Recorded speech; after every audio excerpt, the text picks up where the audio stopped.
এই খাজা কুতুবউদ্দিন বখতিয়ার কাকি রহমতুল্লাহি আলাইহি, ওনার হাতে গড়া ফরিদউদ্দিন গঞ্জে শকর রহমতুল্লাহ, তিনি যার হাতে তৈরি হয়েছেন তার নাম আমরা অনেকেই জানি, খাজা মঈনুদ্দিন চিশতি আজমেরি রহমতুল্লাহি আলাইহি।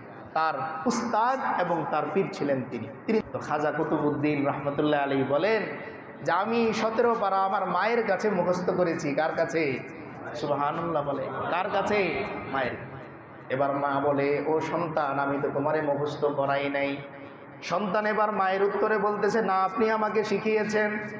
এবার উস্তাদ জিজ্ঞেস করলেন, ও মা, সন্তান বলতেছে আপনার কাছে 17 পারা মুখস্থ করেছে, আর আপনি বলতেছেন না মুখস্থ করাননি, ঘটনা কি? এবার মা বলতেছে, হ্যাঁ, আমার এতটুকু মনে পড়ে, আমি যতবার আমার খাজা কুতুবউদ্দিনকে দুধ পান করিয়েছি, কোনোবার আমি জবান বন্ধ রেখে তাকে দুধ পান করাইনি। কোরআন পড়তে পড়তে আমি তাকে দুধ পান করিয়েছি।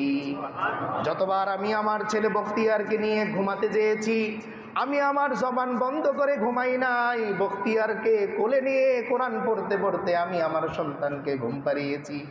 যতবার আমি তাকে ঘুম থেকে ওঠানোর জন্যে, জাগানোর জন্যে কাছে গিয়েছি, আমি জবান বন্ধ রেখে তাকে ঘুম থেকে উঠাই নাই। কোরআন পড়তে পড়তে আমি তাকে ঘুম থেকে উঠিয়েছি। আমার সন্তানকে আমি গোসল করাইতে নিয়ে যাই, সেখানেও আমি জবান বন্ধ রাখি না, কোরআন পড়তে পড়তে তাকে আমি গোসল করিয়েছি। তার কাপড় যখন আমি বদলাই, তখন আমি জবান বন্ধ রাখি না, কোরআন পড়তে পড়তে আমি কাপড় বদলাই। আমার সন্তান যখন খেলতে চায়, তার সাথে আমি জবান বন্ধ রেখে খেলি না, বরং আমার জবানের মধ্যে কোরআনের তেলাওয়াত আমি করি। তখন উস্তাদ বললেন, এ যে আপনার কোরআন দিয়ে তার সঙ্গে থাকা, এর বদলে আমার আল্লাহ তাকে 17 পারার হাফেজ বানিয়ে দিয়েছে। কিসের বদলতে? মায়ের বদলতে। কার বদলতে? মায়ের। তো মা জিজ্ঞেস করতেছেন, বাবা তুমনে রুটি খা লিয়া? জিজ্ঞেস করছেন, তুমি কি রুটি খেয়ে নিছ? বিশ্বাস থেকে। খেয়াল করে শুনবেন, রুটি কি আজকে তিনি বানিয়েছেন? বানাননি, বরং আনতে গিয়েছিলেন, পাননি। তো এবার খাজা কুতুবউদ্দিন উত্তর দিতেছে, মা, এতদিন পর্যন্ত যত রুটি আমি খেয়েছি তার স্বাদ ছিল একরকম, আর আজকে আমার আল্লাহ যেই রুটি আমারে দিয়েছে এর স্বাদ অনেক বেশি অন্যরকম। এবার মা আল্লাহর কাছে হাত তুলে কাঁদে, ও আল্লাহ, এই দিনের জন্যই আমি আমার বখতিয়ারকে তৈরি করেছি। মা এবার জিজ্ঞেস করে, বাবা রুটি তুমি কোথায় পেলে? আমি তো আজকে রুটি বানাইনি, এতদিন পর্যন্ত তুমি যেই রুটি খেয়েছো আমি মা ওই রুটি বানিয়ে তোমার জায়নামাজের নিচে রেখেছি। এবার বখতিয়ার মুচকি মুচকি হেসে বলে, মা, প্রতিদিন যে দোয়ার ফাঁকে জায়নামাজের নিচে আপনি রুটি দিতেন এটা আমি খেয়াল করেছি। তিনি বলতেছেন, আমিও খেয়াল করেছি যে জায়নামাজের নিচে আপনি, কিন্তু আমার বিশ্বাস ছিল এভাবে আমার রবের কাছে চাইতে চাইতে একদিন আমার রব আমার জন্য রুটির ব্যবস্থা করে দিবেন। তাই আজকে যখন বাড়িতে এসে দেখলাম আপনি অনুপস্থিত, বাড়িতে নাই, আমি আগের মতোই জায়নামাজ বিছালাম। নামাজ শেষে আমার রবের কাছে আমি হাত তুলে বললাম, ও আল্লাহ, প্রতিদিন আমি বখতিয়ারকে আপনি রুটির ব্যবস্থা করেন, আজকে যেহেতু আমার মা ঘরে নাই, কিন্তু আপনি আল্লাহ তো আছেন, আজকের রুটির ব্যবস্থাটাও আপনি করে দেন। তখন বখতিয়ার বলে, মা শোনো, দোয়া শেষ করে দেখলাম প্রতিদিন রুটি থাকতো জায়নামাজের নিচে, আর আজকে মোনাজাত শেষে তাকিয়ে দেখি রুটির পেয়ালা আমার জায়নামাজের উপরে। কে পাঠিয়েছে? কিছুক্ষণ আগেই যেই বুজুর্গের নাম আমরা শুনলাম, ফরিদউদ্দিন গঞ্জে শকর রহমতুল্লাহি আলাইহি, তাকে যিনি তৈরি করেছেন, যিনি কারিগর ছিলেন তাকে তৈরি করার, তার নাম হচ্ছে খাজা কুতুবউদ্দিন বখতিয়ার কাকি রহমতুল্লাহ আলাইহি। নামটা সবাই বলেন, নাম বললেও সব হবে, খাজা কুতুবউদ্দিন বখতিয়ার কাকি রহমতুল্লাহ আলাইহি, কাকি। এই ব্যক্তিটার ব্যাপারে আজকে আমরা আলোচনা শুনব। তার বয়স যখন 5 বছর, কত বছর? 5 বছর। বাবা হারিয়েছেন যখন ওনার বয়স 2 বছর। 2 বছর বয়সে কাকে হারিয়েছেন? বাবা হারিয়েছেন। তার মা আর দ্বিতীয়বার কোনো বিয়ে শাদিতে তিনি যাননি, টার্গেট করেছেন এই সন্তানটাকে আমি মানুষ করব। এই ক্ষেত্রে একটা হাদিস আমাদের জানা দরকার, কারণ অন্যদিন যদি এই পয়েন্ট না আসে হয়তো বলা হবে না। কোনো নারী যদি কোনো স্বামীর ইন্তেকালের পরে কিংবা স্বামীকে হারানোর পরে সে যদি ধৈর্য ধারণ করে ওই সন্তানদের লালন পালন করে, তো এই গতকালকেই হাদিসটা পড়াইলাম, আল্লাহ রসুল সাল্লাল্লাহু আলাইহি ওয়াসাল্লাম বলেন, আনা ওয়া ইমরাআতুন সাফআউল খাদ্দাইনি কাহাতাইনি ইয়াউমাল কিয়ামা। ও আমার উম্মতেরা শোনো, আমি এবং সাফআ নারী, কোন নারী? সাফআ নারী। ইমরাআতুন সাফআউল খাদ্দাইন, খাদ্দুন মানে হচ্ছে গাল, খাদ্দাইনি মানে দুই গাল, মানে গণ্ডদেশ, আর সাফা মানে বিবর্ণ। আল্লাহ রসুল সাল্লাল্লাহু আলাইহি ওয়াসাল্লাম হাদিসের পরে যে ব্যাখ্যা করতেছেন, এই সাফআউল খাদ্দাইন নারীকে বললেন ইমরাআতুন আমাত মিন জাওজিহা, যেই মহিলা তার স্বামীকে হারানোর পরে আবার অবস্থা হচ্ছে এরকম, যাতু মানসিবিন ওয়া জামাল, একদিকে তার যোগ্যতাও আছে আরেক জায়গায় বিয়ে বসার, একদিকে তার যোগ্যতা আছে সৌন্দর্যের, যে কেউ তাকে গ্রহণ করবে, কিন্তু সে এই দিকে না ফিরে বরং হাবাসাত আলা ইয়াতামাহা, তার এতিম সন্তানদের উপর, এতিম সন্তানদের দিকে খেয়াল করে সে নিজেকে সংবরণ করে, এরপর তাদেরকে লালন পালন করে। তো আল্লাহ রসুল সাল্লাল্লাহু আলাইহি ওয়াসাল্লাম বলতেছেন, আমি এবং ওই মহিলা জান্নাতে একসাথে এরকম থাকবো। সাহাবী বললেন যে আশারা ইলা সাব্বাবাতি ওয়াল উস্তা, সাব্বাবা বলা হয় এই শাহাদাত আঙ্গুলি, যেটাকে আমরা তর্জনী বলি, আর এটা হচ্ছে মধ্যমা। এই দুইটা আঙ্গুল যত কাছাকাছি, আল্লাহ রসুল সাল্লাল্লাহু আলাইহি ওয়াসাল্লাম বলতেছেন, আমি এবং ওই মহিলা যে নাকি নিজের সন্তানদের মানুষ করার জন্যে নিজেকে কোরবান করে দিল, আত্মত্যাগ যে স্বীকার করলো, আমি আল্লাহর রসুল বলতেছি আমি আর সে জান্নাতে এরকম কাছাকাছি থাকবো। তো তিনি আর দ্বিতীয় জায়গায় বিয়ে বসলেন না, তার এই সন্তানকে নিয়ে তিনি আগাচ্ছেন। দেখেন, প্ল্যানগুলো বলবো, আর যদি সময় পাই তাহলে তার এর পরবর্তীতে ফলাফলটা কি দাঁড়ালো এই কোরবানির কারণে, এই বিষয়ে ছোট্ট করে বলি। তার বয়স যখন 5 বছর, তখন তার মা তাকে মাদ্রাসায় নিয়ে গেলেন, কোরআনে কারিমের শিক্ষা দিবেন। কি শিক্ষা দিবেন? কোরআন কারিম। দেখেন, এটা ছিল তার প্রথম কোরবানি, ধর্মীয় লাইনে প্রথম কোরবানি। তিনি চাইলেই পারতেন যে আমার ছেলেটার বাবা নাই, তারে কোনোরকম কিছু একটা পরিয়ে কোথাও কাজে দিয়ে দিই, কিন্তু মা চিন্তা করলেন না, আমি তারে কাজে দিব, কিন্তু দুনিয়ার কোনো মানুষের কাজে দিব না, তারে আমার মালিকের কাজে দিয়ে দিব। কোন কাজে? আমার মালিকের কাজে। তো তিনি মাদ্রাসায় নিয়ে হুজুরকে বললেন যে আমার বাচ্চাটাকে একটু পড়ায় দেন।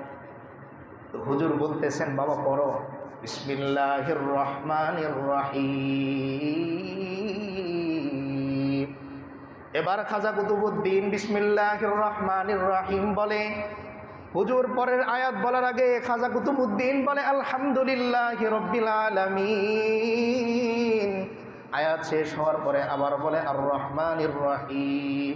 আয়াত শেষ, আবার বলে মালিকি ইয়াউমিদ্দিন। আয়াত শেষ, হুজুর চুপ। ছেলে বলতেছে ইয়্যাকা না'বুদু ওয়া ইয়্যাকা নাস্তাঈন। হুজুর চুপ করে আছেন। এবার সন্তান আবার বলে ইহদিনাস সিরাতাল মুস্তাকিম সিরাতাল্লাযীনা আন'আমতা আলাইহিম গায়রিল মাগদুবি আলাইহিম ওয়ালাদ-দাল্লিন। এবার হুজুর কিছু বলবেন, এর আগে খাজা কুতুবউদ্দিন বলে বিসমিল্লাহির রহমানির রহিম আলিফ লাম মিম। বুঝেন নাই মনে হয়? হুজুর বলতেছেন বিসমিল্লাহির রহমানির রহিম, আর উনি সূরা ফাতিহা শেষ করছেন। এখনো পর্যন্ত তিনি কোরআন নিজে পড়া শিখেন নাই। বাহ্যত দৃষ্টিতে হুজুর পড়াচ্ছেন বিসমিল্লাহির রহমানির রহিম, তিনি সূরা ফাতিহা শেষ করে সূরা বাকারা শুরু করছেন। হুজুর বললেন, বাবা আরো পড়বে? তিনি মাথায় ইশারায় বললেন, হ্যাঁ আরো পড়ব। পড়তে পড়তে 17 পারা এক বসায় হুজুরকে শুনিয়ে দিছে। কয় পারা? 17 পারা। 17 পারা, এক একটা পারা সর্বনিম্ন 20 পৃষ্ঠা। আমাদের যে হাফিজি কোরআনগুলো আছে, যেগুলো মাদ্রাসায় পড়ানো হয়, 17 পারা তিনি এক বসায় শোনাইলেন। হুজুর শুধু চুপচাপ শুনলেন। এরপর তিনি খাজা কুতুবউদ্দিনকে জিজ্ঞেস করতেছেন, বাবা তোমার মা তোমাকে নিয়ে আসলো বিসমিল্লাহির রহমানির রহিম পড়ানোর জন্যে, তুমি শুনিয়ে দিলে 17 পারা। এবার মাকে জিজ্ঞেস করতেছেন যে আপনি না বললেন ও কোরআন পড়তে পারে না, আমি ওরে কোরআন শিখাবো, আপনি তো আরও আমাকে অপমান করলেন, সে তো 17 পারা শুনিয়ে দিল। এবার উস্তাদ জিজ্ঞেস করতেছেন, বাবা তুমি এই 17 পারা কার কাছে মুখস্থ করেছো? খেয়াল করে শুনবেন, কি জিজ্ঞেস করতেছেন? যে এই 17 পারা তুমি কার কাছে মুখস্থ করেছো? তো খাজা কুতুবউদ্দিন রহমতুল্লাহ আলাইহি বলেন যে আমি 17 পারা আমার মায়ের কাছে মুখস্থ করেছি। কার কাছে? সুবহানাল্লাহ বলে, কার কাছে? মায়ের। এবার মা বলে, ও সন্তান, আমি তো তোমারে মুখস্থ করাই নাই। সন্তান এবার মায়ের উত্তরে বলতেছে, না, আপনি আমাকে শিখিয়েছেন। এবার উস্তাদ জিজ্ঞেস করলেন, ও মা, সন্তান বলতেছে আপনার কাছে 17 পারা মুখস্থ করেছে, আর আপনি বলতেছেন না মুখস্থ করাননি, ঘটনা কি? এবার মা বলতেছে, হ্যাঁ, আমার এতটুকু মনে পড়ে, আমি যতবার আমার খাজা কুতুবউদ্দিনকে দুধ পান করিয়েছি, কোনোবার আমি জবান বন্ধ রেখে তাকে দুধ পান করাইনি। কোরআন পড়তে পড়তে আমি তাকে দুধ পান করিয়েছি। যতবার আমি আমার ছেলে বখতিয়ারকে নিয়ে ঘুমাতে যেয়েছি, আমি আমার জবান বন্ধ করে ঘুমাই নাই। বখতিয়ারকে কোলে নিয়ে কোরআন পড়তে পড়তে আমি আমার সন্তানকে ঘুম পাড়িয়েছি। যতবার আমি তাকে ঘুম থেকে ওঠানোর জন্যে, জাগানোর জন্যে কাছে গিয়েছি, আমি জবান বন্ধ রেখে তাকে ঘুম থেকে উঠাই নাই। কোরআন পড়তে পড়তে আমি তাকে ঘুম থেকে উঠিয়েছি।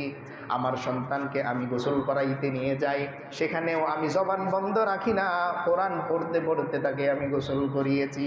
তার কাপড় যখন আমি বদলাই, তখন আমি জবান বন্ধ রাখি না, কোরআন পড়তে পড়তে আমি কাপড় বদলাই। আমার সন্তান যখন খেলতে চায়, তার সাথে আমি জবান বন্ধ রেখে খেলি না, বরং আমার জবানের মধ্যে কোরআনের তেলাওয়াত আমি করি। তখন উস্তাদ বললেন, এ যে আপনার কোরআন দিয়ে তার সঙ্গে থাকা, এর বদলে আমার আল্লাহ তাকে 17 পারার হাফেজ বানিয়ে দিয়েছে। কিসের বদলতে?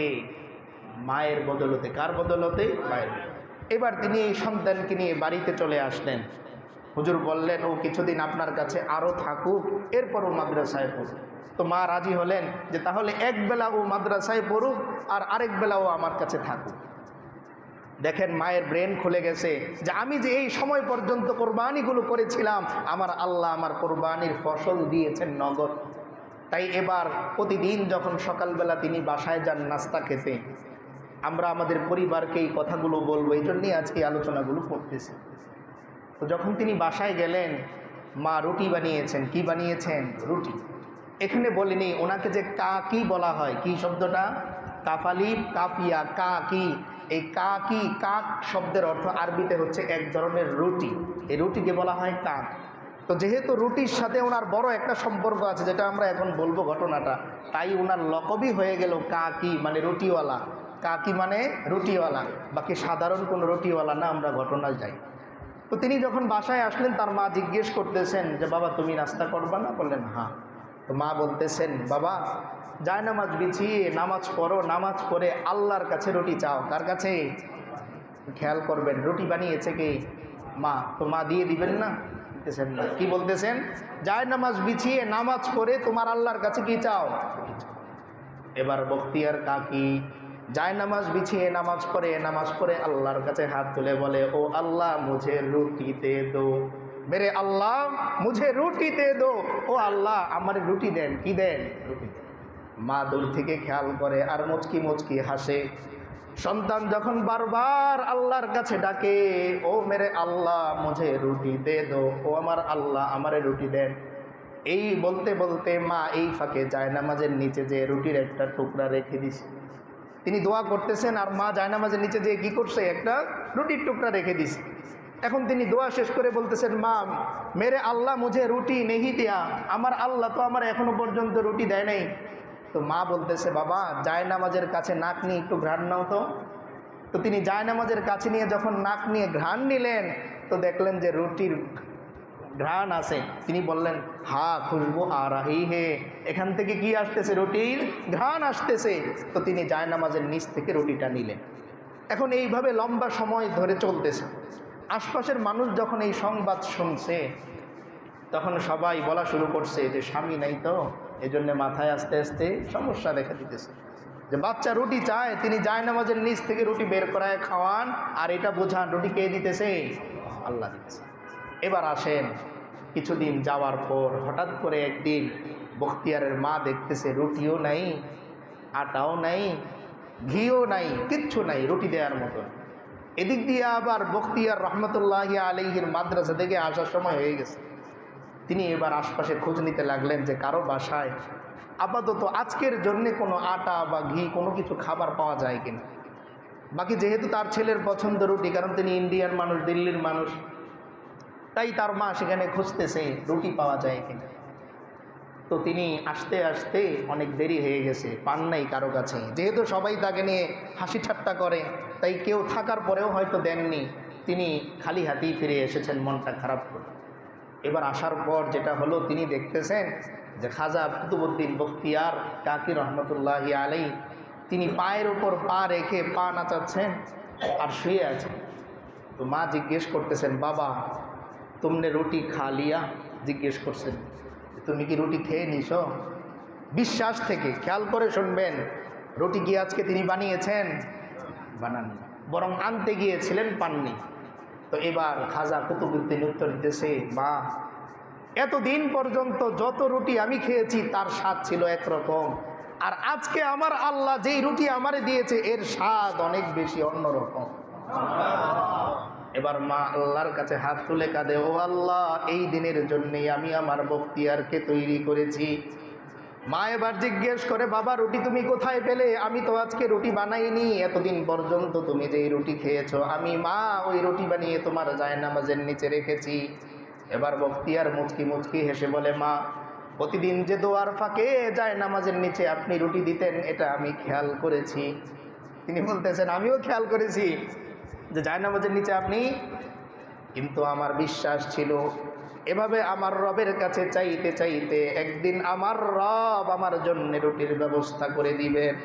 তাই আজকে যখন বাড়িতে এসে দেখলাম আপনি অনুপস্থিত, বাড়িতে নাই, আমি আগের মতোই জায়নামাজ বিছালাম। নামাজ শেষে আমার রবের কাছে আমি হাত তুলে বললাম, ও আল্লাহ, প্রতিদিন আমি বখতিয়ারকে আপনি রুটির ব্যবস্থা করেন, আজকে যেহেতু আমার মা ঘরে নাই কিন্তু আপনি আল্লাহ তো আছেন, আজকের রুটির ব্যবস্থাটাও আপনি করে দেন।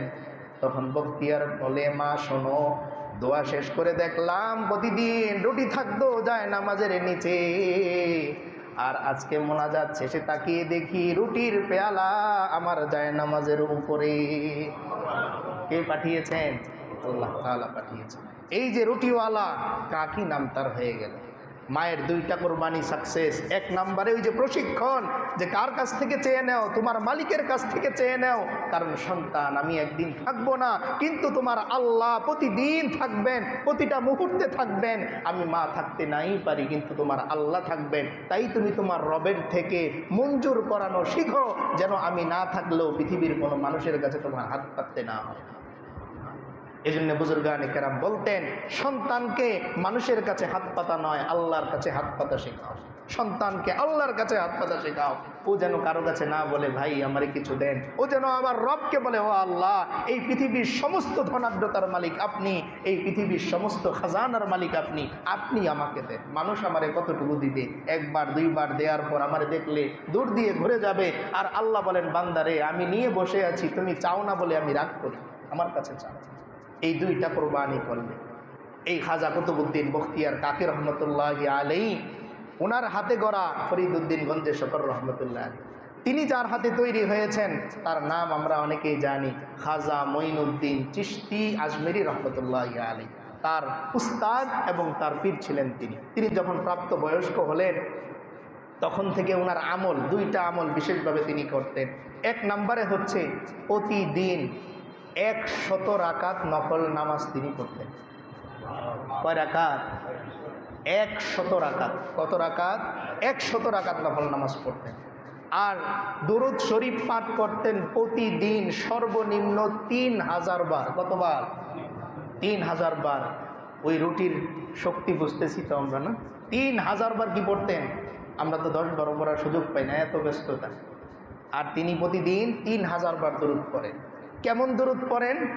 যে নতুন বিয়ে করছেন তিনি, বিয়ে করার পরে তখন ওনার মা নাই, তো বিয়ে করার পরে 3 দিন ব্যস্ততার মধ্যে তিনি দুরূদ পাঠ করেন নাই। তো ওদিকে ওনার পাশেই এক আল্লাহর ওলি থাকতেন যার নাম ছিল রইসউদ্দিন। কি নাম? রইসউদ্দিন। তিনি হঠাৎ রাত্রেবেলা স্বপ্নে দেখতেছেন আল্লাহ রসুল সাল্লাল্লাহু আলাইহি ওয়াসাল্লামের সাথে তার মুলাকাত। স্বপ্নে আল্লাহ রসুল সাল্লাল্লাহু আলাইহি ওয়াসাল্লাম তাকে বলতেছেন, ও রইসউদ্দিন, কুতুবউদ্দিন বখতিয়ারকে জিজ্ঞেস করবে ও 3 দিন ধরে কেন আমার উপর দুরূদ পাঠ করে না। অভিমান করছেন আর কি, সরাসরি তারা বলতে পারতেন না, তারা বলতেছেন না, আরেকজনকে বলতেছেন যে বখতিয়ারকে জিজ্ঞেস করবে 3 দিন ধরে ও কেন আমার দুরূদ পাঠ করে। এবার পরের দিন রইসুদ্দিন রহমতুল্লাহ আলী কুতুবউদ্দিন বখতিয়ারের কাছে আসলেন আর এসে জিজ্ঞেস করলেন যে তুমি কি কয়েকদিন ধরে দরুদের আমল ছেড়ে দিয়েছ? তো তিনি একটু চমকে গেলেন, জিজ্ঞেস করলেন আপনি কিভাবে জানেন আমি দরুদ পড়তেছি না? তিনি বলতেছেন গতকালকে রাত্রে যখন আমি ঘুমাই, ঘুমের মধ্যে স্বপ্নে আল্লাহর রসুলের সাথে আমার সাক্ষাৎ হয়ে গেল।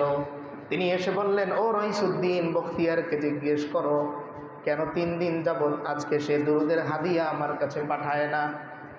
এরপর তিনি এই কথা শোনার পর হাউ মাউ করে কান্না করে দিলেন আর বললেন, আজ থেকে আর কোনো দিন দরুদ পাঠ করা আমি ভুলবো না। এর পরবর্তীতে ওনার স্ত্রী যখন কিছুদিন পরে ইন্তেকাল করে, উনিও আর বিয়ে শাদী করেন নাই। এর পরের সময়টা তিনি কাটিয়ে দিয়েছেন এই আমলের মধ্য দিয়েই।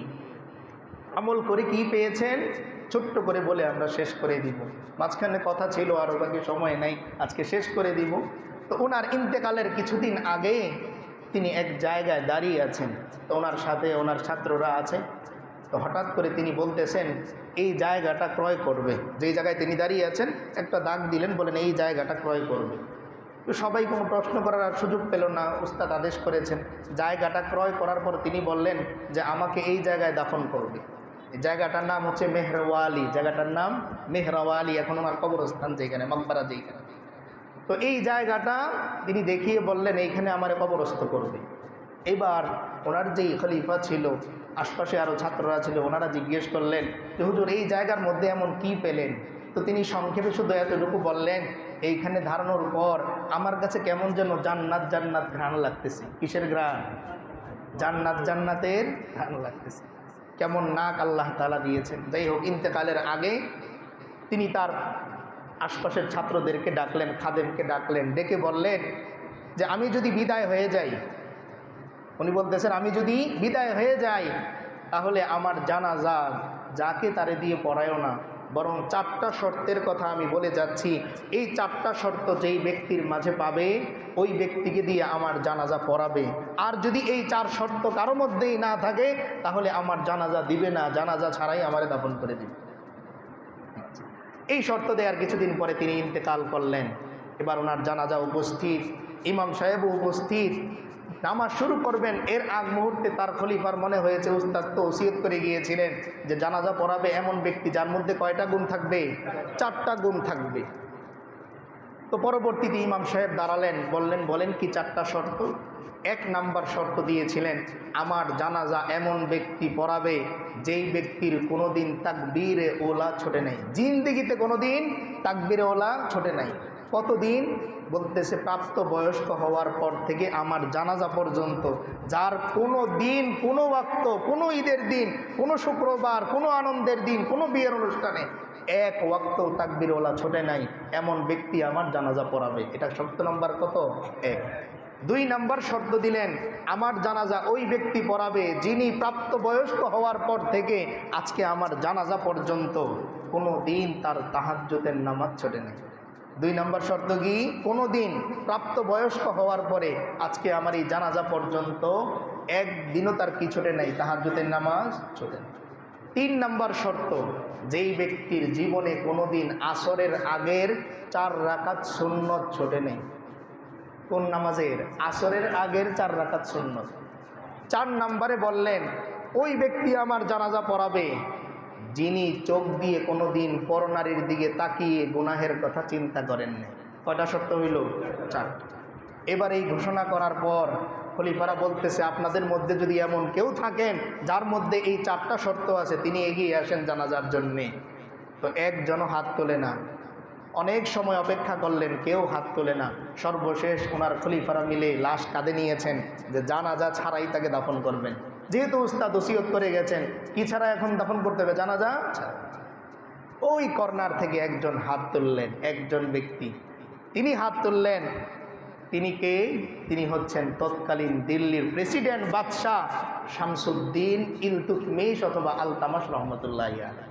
বাদশাও যে এত বড় আল্লাহর ওলি হয় তিনি এটা দেখিয়ে গিয়েছেন। তো তিনি হাত তুললেন, সামনে এগিয়ে আসলেন, আর জানাজার যেই লাশটা সামনে রাখা কাফনের কাপড়টা তিনি একটু সরালেন, সরিয়ে কপালের মধ্যে চুমু খাইলেন আর বললেন যে আপনি তো চলে গেলেন, আপনার আমলগুলো কেউ জানলো না, কিন্তু আমি যে এই গোপনে গোপনে আমলগুলো করতাম আজকে তো সবার সামনে আপনি আমার আমলগুলো ফাঁস করে দিলেন। এরপর তিনি জানাজা পড়ালেন, আর এই এলাকার মানুষ জানলো যে যিনি এই 4টা শর্তের মালিক তিনি সাধারণ কোনো মানুষ নয়, তিনি দিল্লির বাদশাহ শামসুদ্দিন আলতামাশ অথবা ইলতুতমিশ রহমতুল্লাহি আলাইহি। শাসক হয়েও যে আল্লাহর জন্য নিজেকে কোরবান করা যায় এটা তিনি দেখিয়েছেন। এখন সর্বশেষ যেই ফিনিশিংটা, এই ঘটনাটা কেন বললাম, যেই ব্যক্তি নিজের জানাজার জন্যে এইরকম শর্ত দিতে পারে, ওই লোক নিজে কেমন ছিল? আপনি মনে করেন আপনার ছেলের জন্য যখন একটা জিনিস কিনতেছেন, পুরো বাংলাদেশের সবচেয়ে বড় মার্কেট, ওই জিনিসটার চাইতে আপনার সন্তান কি কম দামি না বেশি দামি? অবশ্যই বেশি দামি।